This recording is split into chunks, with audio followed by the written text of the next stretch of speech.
যুদ্ধবিরতির মধ্যেও যুক্তরাষ্ট্র ইরানের পাল্টাপাল্টি হামলায় মধ্যপ্রাচ্যের উত্তেজনা এখন তুঙ্গে। নতুন করে ইরানের জলসীমায় একটি তেলবাহী ট্যাঙ্কারে মার্কিন হামলার পর যুক্তরাষ্ট্রের নৌবাহিনীর যুদ্ধজাহাজে পাল্টা হামলা চালানোর দাবি করেছে ইরানি সামরিক বাহিনী। তবে উভয় পক্ষের হামলার পরও যুদ্ধবিরতি কার্যকর আছে বলে দাবি করছেন মার্কিন প্রেসিডেন্ট ডোনাল্ড ট্রাম্প। এদিকে যুদ্ধবিরতির মধ্যেও লেবাননে হামলা অব্যাহত রেখেছে ইসরায়েল। বিস্তারিত জানাচ্ছেন আব্দুল মালেক।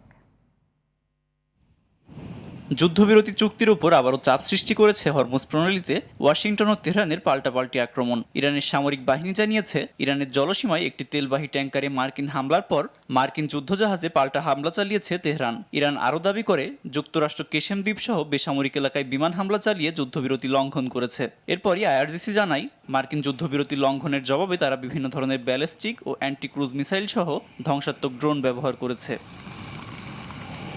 যদিও ইরানের পাল্টা হামলার বিষয়টি স্বীকার করেননি মার্কিন প্রেসিডেন্ট ডোনাল্ড ট্রাম্প, তবে হামলার পরও যুদ্ধবিরতি কার্যকর আছে বলে জানিয়েছে মার্কিন এই প্রেসিডেন্ট।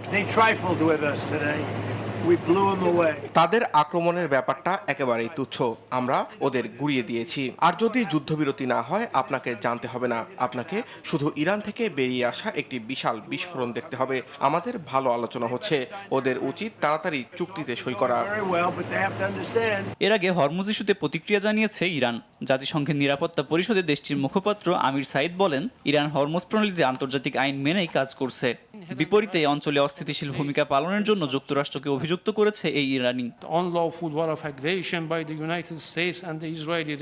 মার্কিন যুক্তরাষ্ট্র এবং ইসরায়েলি আগ্রাসী যুদ্ধই পারস্য উপসাগর ও তার আশপাশের বর্তমান পরিস্থিতির একমাত্র কারণ। নিরাপত্তা পরিষদকে অবশ্যই আগ্রাসন বা বেআইনি শক্তি প্রয়োগকে ন্যায্যতা দেয় এমন আন্তর্জাতিক আইনকে বিকৃত করার যে কোনো প্রচেষ্টার বিরুদ্ধে সতর্ক থাকতে হবে। এদিকে যুদ্ধবিরতির মাঝেই লেবাননে হামলা অব্যাহত রেখেছে ইসরায়েল। গতদিন বৈরুতের দক্ষিণাঞ্চলীয় উপশহরে ইসরায়েলি হামলায় হিজবুল্লাহর রাদওয়ান এলিট ফোর্সের একজন শীর্ষ কমান্ডার নিহত হয়। এরপর ইসরায়েলি প্রধানমন্ত্রী বেনিয়ামিন নেতানিয়াহু কোনো সন্ত্রাসীর দায়মুক্তি নেই বলে মন্তব্য করেন। আব্দুল মালেক, RTV।